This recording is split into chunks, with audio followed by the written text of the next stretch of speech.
KCB workers association CITU Chadayamangalam unit secretary രവിയുടെ കുടുംബത്തിന് നിർമ്മിച്ച വീടിന്റെ താക്കോൽ കൈമാറി. അസോസിയേഷൻ കൊട്ടാരക്കര ഡിവിഷൻ സെക്രട്ടറി ആയിരുന്ന KP ഹരീഷ് കുമാർ സ്മാരക ട്രസ്റ്റാണ് വീട് നിർമ്മിച്ചു നൽകിയത്. CITU ദേശീയ ജനറൽ സെക്രട്ടറി എളമരം കരീം താക്കോൽ കൈമാറി. KCB workers association CITU Kottarakkara division secretary ആയിരുന്ന KP ഹരീഷ് കുമാറിന്റെ സ്മരണാർത്ഥം രൂപീകരിച്ച ട്രസ്റ്റിന്റെ നേതൃത്വത്തിലാണ് സംഘടനയുടെ ചടയമംഗലം യൂണിറ്റ് സെക്രട്ടറി ആയിരുന്ന രവിയുടെ കുടുംബത്തിന് വീട് നിർമ്മിച്ചു നൽകിയത്. വീടിന്റെ താക്കോൽ കൈമാറ്റം KCB വർക്കേഴ്സ് അസോസിയേഷൻ പ്രസിഡന്റും CITU ദേശീയ ജനറൽ സെക്രട്ടറിയുമായ എളമരം കരീം നിർവഹിച്ചു. ഓച്ചിറ വലിയകുളങ്ങര പള്ളിമുക്കിന് സമീപമാണ് വീട് നിർമ്മിച്ചത്. ജീവിക്കാനുള്ള വരുമാനം ശമ്പളമായും മറ്റും കിട്ടുന്നുണ്ട്. അതുപയോഗിച്ച് ഓരോ കുടുംബം പ്രത്യേകമായി ജീവിച്ചു വരുമ്പോൾ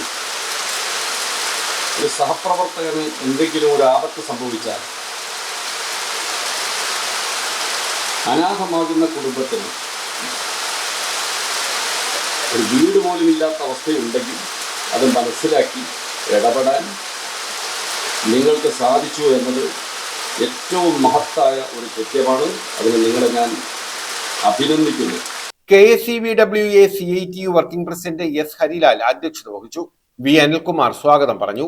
CITU കൊല്ലം ജില്ലാ secretary S Jayamohan, KCBWA general secretary Pradeep Sreedharan, assistant secretary Deepa K Rajan, CPIM Kollam ജില്ലാ സെക്രട്ടേറിയറ്റ് അംഗം M ശിവശങ്കരപിള്ള, ജില്ലാ കമ്മിറ്റി അംഗം PV Sathyadevan, CPM Karunagappally area secretary A Anirudhan, A Brijith, Suresh Narayanath, Ani Oommen Mathew എന്നിവർ പങ്കെടുത്തു.